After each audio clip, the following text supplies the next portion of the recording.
Hello everyone. I welcome you all my RSB EVS Indus Corp Affairs platform. Myself RS Baragi, and I am the founder and CEO of two different units with the team of highly experienced mechanical engineers, civil engineers, information technology engineers, computer science engineers, and textile engineers. Right.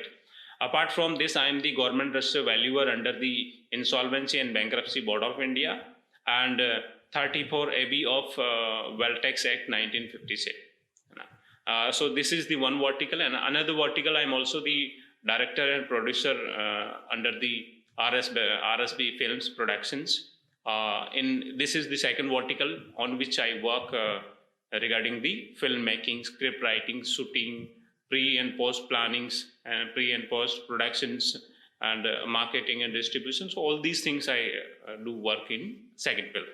Here today we are going to discuss about the continuous sessions, as you have heard about the last session which I have uploaded on my platform, and this is the second session where we will be discussing about the introduction part of the Textile Apparel Policy 2025, which is recently launched by the government of Rajasthan, right?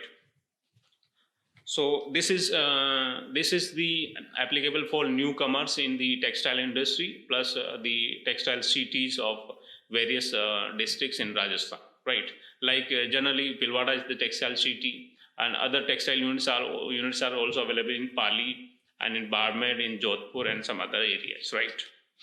So by not wasting time, let us start the introduction part of this Rajasthan Textile and Apparel Policy 2025. I am producing this because I am the chartered engineer under Institution of Engineers India, Kolkata, which is recently, by the help of textile engineers, producing the we can say the certification of installation of new machinery, right, and the production capacity certificates and chartered engineer certificates, right. So let us start the introduction part of this policy. Recently, the authority, the Rajasthan government has launched this Textile and Apparel Policy 2025. In the introduction part, they have told the textile production in India historical background. So let us see what was the historical background through which it was generated. ये वहाँ से आई है. इसका historical background क्या है उसको हम जानते हैं. India has a rich history of textile and apparel production, including garments, footwear, and others. India's textile industry, with a history spanning over 5,000 years, has been markable growth, evolving from humble villages handlooms to large-scale modern textile mills. The Indus Valley civilization was a prominent center for textile production. It is all, मतलब ये Indus Valley civilization में भी जो था.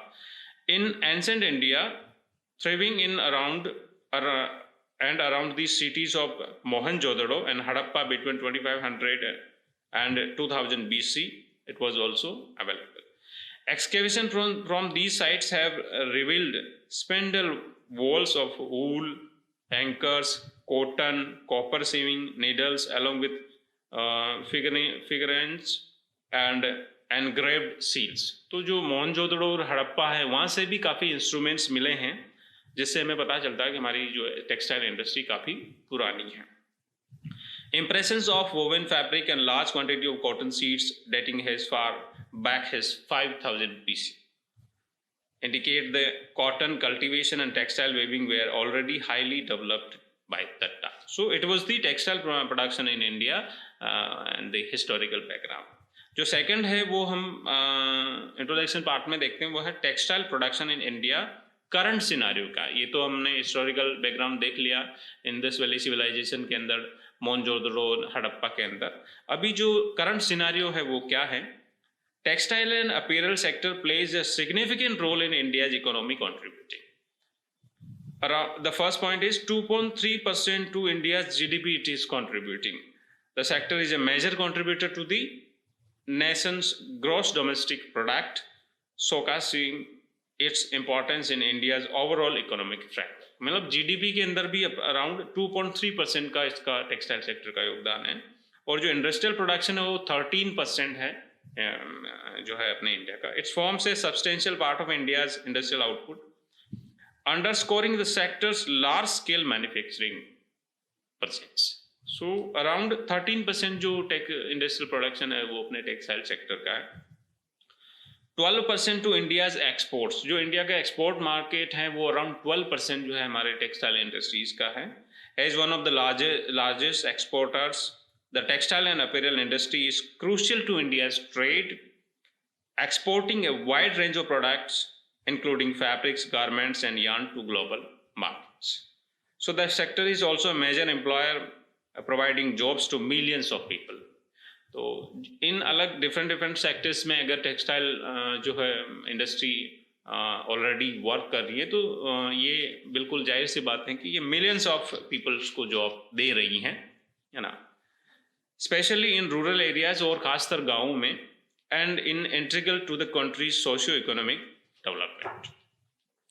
Indian textile and apparel market is expected to grow at a compound annual growth rate CAGR of 10%, reaching $350 billion by 2030. Right? India is currently the world's third largest exporter of textiles and apparel and rank among the top 5 global exporters in several textile categories, with exports project to reach $100 billion, right? तो काफ़ी अच्छा market है textile का India में, और export level भी इनका काफ़ी बेटर है. Third point is textile production in Rajasthan. अब हम आ जाते हैं राजस्थान के ऊपर, क्योंकि ये पॉलिसी बनी है अपने राजस्थान के लिए. तो Rajasthan is the 4th largest cotton producing state in the country with 27.12 lakh bales in financial year 2023. Right, तो 4th पोजीशन पे हैं कॉटन प्रोडक्शन के अंदर Rajasthan. Right, and the largest producer of polyester viscose suits, polyester viscose yarn and synthetic suitings material in India. Rajasthan is the large wool producing state in India, contributing to 46% of the country's total wood production. Right, तो जो total would production है उसमें contribute कितना कर रहा है? 46%. इसके अलावा the state has the made significant infrastructural investment including developing textile parks and industrial states which offer said facilities, testing laboratories and research center to support the textile competitiveness. Support the textile industry. इसके अलावा बहुत सारे textile parks भी बने हैं, laboratories भी बनी है, रिसर्च एंड डेवलपमेंट यूनिट्स भी बनी है जो टेक्सटाइल सेक्टर को एनहांस करने के लिए सपोर्ट कर सके. These initiative help boost industry growth, efficiency and competitiveness. जो एफिशिएंसी और कॉम्पिटिटिवनेस है उसको ये बूस्ट करती है. The state has around the industrial parks under the scheme for integrated textile park, SITP जिनको हम कहते हैं. तो स्टेट के पास वो अभी 3 है. पहला next gen textile park private limited Pali, and Kishangarh High-Tech Textile Weaving Park Ajmer, and Jaipur Integrated Texcraft Park Jaipur. So these 3 parks are developed in the textile. Advantage क्या है राजस्थान में इसके? तो Rajasthan has 4 well-developed textile hub present in Bhilwara. Bhilwara is the textile city, आप जानते हो. Jaipur, Pali and Balotra, and targeting new textile zones at Bhilwara and Jodhpur in this investor meet. जो investor meet है इसमें कुछ न्यू जोन्स, न्यू इन्वेस्टमेंट के through new industries भी create हो रही है. Connectivity, Rajasthan provides access to around 40% of India's market, right, in the neighboring states, and also has a indispensable medium transport between North India states and the ports on the western coastline of India, right. So Rajasthan broadest the 3rd largest network of national highway with 20 major national highways and the 2nd largest rail network in India. तो काफ़ी अच्छा transport mode है राजस्थान का. Ensuring efficiency connectivity, the state offers easy access to key point like Mundra port and Jawaharlal Nehru port trust JNPT, along with 9 inland container depots or 1 air cargo complex and 7 airports with both international and domestic connections. Further, over 58% of the state's area is with in Delhi Mumbai industrial corridor DMIC। तो DMIC के अंदर भी 58% जो है states area आता है, तो ये कनेक्टिविटी भी अच्छी है। अब स्किल्ड मैन पावर की हम बात करते हैं तो यूनिवर्सिटीज़ क्या है, राजस्थान हैज़ 52 प्राइवेट यूनिवर्सिटीज़ और 31 state funded university and 1 central university. तो ये मतलब 52 तो प्राइवेट यूनिवर्सिटी हैं, 80 और 31 स्टेट फंडेड यूनिवर्सिटीज़ हैं और एक सेंट्रल यूनिवर्सिटी है। इससे अपन को मैन पावर भी मिलती है। सेंट्रल गवर्नमेंट इंस्टीट्यूट्स में around 15 institute such as central sheep and wool research institute भी हमारे पास में अवेलेबल है। प्लस टेक्निकल इंस्टीट्यूट्स के अंदर हम देखें तो Rajasthan is home to numerous technical institutes including prestigious institutions such as the Indian Institute of Technology IIT Jodhpur, Indian Institute of Management IIM Udaipur, and Indian Institute of Information Technology IIT Kota, right? Triple IT Kota we can say. These institutes contribute significant to the state's educational and technical landscape, technological landscape. तो man power भी हमारे पास में develop करने के लिए institution है। Highly skilled young talent graduates from institutes such as NIFT Jodhpur, Indian Institute of Craft and Design IICD Jaipur, and Indian Institute of Handloom Technology IIHT Jodhpur, right?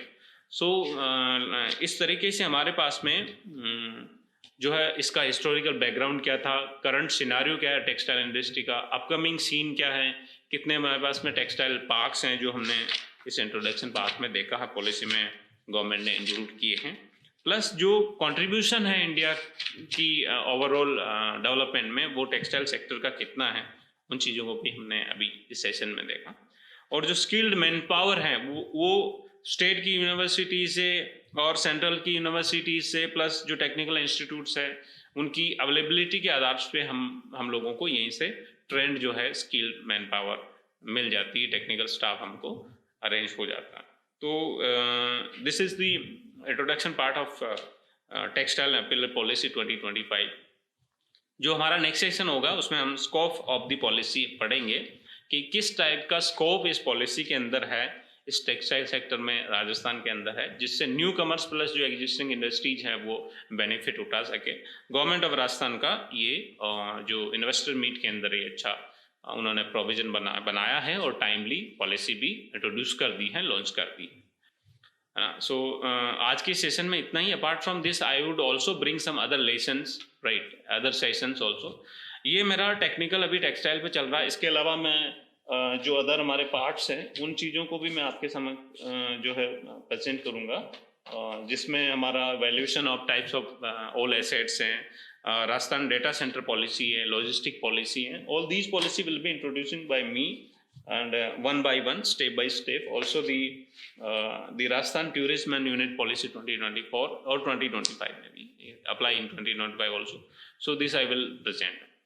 Apart from this, the most important thing which I would love to present in separate sessions, मेरे बिल्कुल separate sessions के अंदर में जो चीज़ आपके समक्ष present करना चाहूँगा वो भी बहुत इम्पॉर्टेंट है। वो क्या है कि भी जो भी इंसान एक स्टार्टअप शुरू करना चाहता है या जो भी एक बिजनेस स्टार्ट करना चाहता है, तो उस बिजनेस में क्या क्या रिक्वायर्ड होता है, क्या उसका प्रोसेस होता है, उसमें फेलियर्स क्या हैं, सक्सेस क्या है, किस पोजीशन में बने रहें तो सक्सेस होगी, किस पोजीशन में बने रहें तो फेलियर होगा, प्लस अपना attitude towards the entire 5 years. एक बिजनेस को मैं 5 साल के टेन्योर में डिवाइड करता हूँ। 5 ईयर्स के अंदर जो रिजल्ट्स आपको आएगा वो एक्चुअल रिजल्ट्स होगा। आपको 1 ईयर, 2 ईयर, 3 ईयर, 4 ईयर में रिजल्ट्स पॉजिटिव मिले, नेगेटिव मिले, उस पर ध्यान नहीं देना। 5 ईयर्स जब क्रॉस हो जाएंगे उसके बाद एक आप एनालाइज करोगे, उसके बाद जो रिजल्ट आएगा वो एक्चुअल रिजल्ट्स होगा। तो मैं जो नए ग्रेजुएट्स हैं, जो अनएम्प्लॉयड लोग हैं, जो स्टार्टअप शुरू करना चाहते हैं, मैं उन सब के लिए रियल लाइफ एग्जाम्पल के साथ में जो मैंने खुद एहसास किया है और मैं मानता हूँ कि जो मेरे लेवल की जो चीज़ें मैंने एहसास करके इस मुकाम पर आया हूँ, प्लस मेरी जो टीम के साथ में मैंने जो 2 इंस्टीट्यूशन स्टार्ट किए हैं, जो मेरे साथ में इंजीनियर्स की टीम है, काफ़ी प्रोफेशनल टीम है, बेस्ट टीम है, बेस्ट कलीग्स हैं, और मैं उन सबको थैंक यू बोलना चाहूँगा जिनकी अभी अलग अलग सेपरेट जो है उन्होंने सेपरेट प्लानिंग भी की है, जिनकी अलग अलग कंपनीज भी स्टार्ट हो गई है। पहले वो हमारे साथ करते थे, अभी भी करते हैं, लेकिन उनका सेपरेट भी एक्टिविटी शुरू हो गया है। तो मैं उन चीज़ों के बारे में बताऊंगा, प्लस मैं आपको उस स्टोरी के बारे में भी बताऊंगा कि किस तरह मैंने जीरो लेवल से इसको शुरू किया था, जो it will increase to up to 2 CR revenue of the institution, यानी कि एक जीरो लेवल से मैं 2 CR तक के रेवेन्यू तक पहुंचा हूं। ये एक छोटे स्टार्टअप के लिए, ये एक मिडिल क्लास स्टार्टअप के लिए, या यूं कहें कि संसाधनों के अभाव में जो आदमी ये एक्टिविटी करता है उसके लिए बहुत बड़ी चीज़ है। और जो ओवरऑल में अगर बात करूं तो 70% या उससे प्लस जो लोग हैं वो मेरी ही कैटेगरी के हैं, और ये सेशंस उनके लिए, जो मैं सेपरेट सेशन लाऊंगा उनके लिए बहुत बेनिफिशियल रहेगा। और आप इस सेशन को ज़रूर सुनिएगा अगर आप एक बिजनेस शुरू करना चाहते हैं, और बिजनेस शुरू करना भी चाहिए, क्योंकि आप अगर देखेंगे तो सपोज करो 30 to 40 lakhs ग्रेजुएट्स जो है ट्रेंड हो रहे हैं ईयरली, है ना, या सपोज करो कोई एग्जाम, पर्टिकुलर एग्जाम दे रहे हैं, गवर्नमेंट का एग्जाम है, तो उसमें से 30 या 40 हज़ार यानी 30 to 40,000 candidates would be selected. तो बाकी के जो लोग हैं वो तो अनएम्प्लॉयड ही है। तो आपको जो है क्वालिटी प्लांट्स जो है, क्वालिटी स्टार्टअप्स जो है आपको शुरू करने चाहिए। प्लस जो एग्जिस्टिंग स्टार्टअप्स है उसमें क्या क्या प्रॉब्लम्स आ रही हैं, चाहे वो हेल्थ से रिलेटेड हो, चाहे वो मेंटल कंडीशन से रिलेटेड हो, चाहे वो स्किल से रिलेटेड हो, इंफॉर्मेशन से रिलेटेड हो, ये सारी चीज़ों को हम डिटेल में 1 by 1 सेशंस के अंदर हमारे RSB EVS इंडस्कोर अफेयर्स प्लेटफॉर्म पर हम डिस्कस करेंगे। हमारा फिल्म मेकिंग का अलग प्लेटफॉर्म है, RS बैरागी फिल्म्स प्रोडक्शंस, जिसमें हम लोग नगर सेट एंड 3 लुटेरे नामक एक वेब सीरीज़ की शूटिंग हमने स्टार्ट कर दी है। प्लस उनका जो सेकंड सीन है फॉरेंसिक इन्वेस्टिगेशन वो भी प्लान हो चुका है, और जो फर्स्ट सीन है वो भी हम लोगों ने प्लान कर लिया। शॉर्टली हम फिल्म सिटी सवाईपुर में उसको भी शूट करेंगे। तो आज के लिए इतना ही। मैं समय समय पर आपके समक्ष उपस्थित रहूँगा, खुद को एनहांस करने के लिए भी, खुद की स्किल एनहांस करने के लिए भी, एंड आपको ट्रैक पे लाने के लिए भी, है ना। मेरा ऐसा कोई विचार नहीं है कि मैं अकेला आगे बढ़ूँ। मैं चाहता हूँ कि मेरे कंपटीशन में और भी लोग आए, और ये जो ओवरऑल ग्रोथ है वो डेवलप हो, क्योंकि आपको मालूम है कि जॉइंट कोलैबोरेशन से भी ओवरऑल डेवलपमेंट होती है, और ओवरऑल डेवलपमेंट जरूरी भी है। सपोज करो हम 100 ग्रेजुएट से एक गांव से निकले हैं, है ना, उसमें से अगर मैं अकेला सक्सेस हो गया तो उसको सक्सेस नहीं बोलते हैं, उसको डेवलपमेंट भी नहीं बोलते, उसको एक्सेप्शनल केस बोला जाता है। तो एक्सेप्शनल केस में मैं नहीं जाना चाहता हूँ। मैं जाना चाहता हूँ कि भाई आप जॉइंट कोलैबोरेशन से अलग अलग यूनिट अलग अलग फील्ड में स्टेबलाइज करें, एक स्मार्ट कॉम्पिटिटिवनेस डेवलप हो, कॉम्पिटिशन डेवलप हो, और हमको एम्प्लॉयमेंट क्रिएट हो, प्लस क्वालिटी चीज़ें ज़्यादा डेवलप। आप जानते हो कि मैन्युफैक्चरिंग यूनिट्स में अगर आप प्रॉपर ग्रेडियंट्स का टेस्टिंग नहीं करोगे, गवर्नमेंट उसको चेक नहीं करेगी, या आप भी चेक नहीं करोगे, लेबोरेटरीज प्रॉपर नहीं होगी, तो जब उन चीज़ों को एंड यूजर जब यूज़ करेंगे तो उनसे काफ़ी हेल्थ नेगेटिव इम्पैक्ट भी पड़ेगा।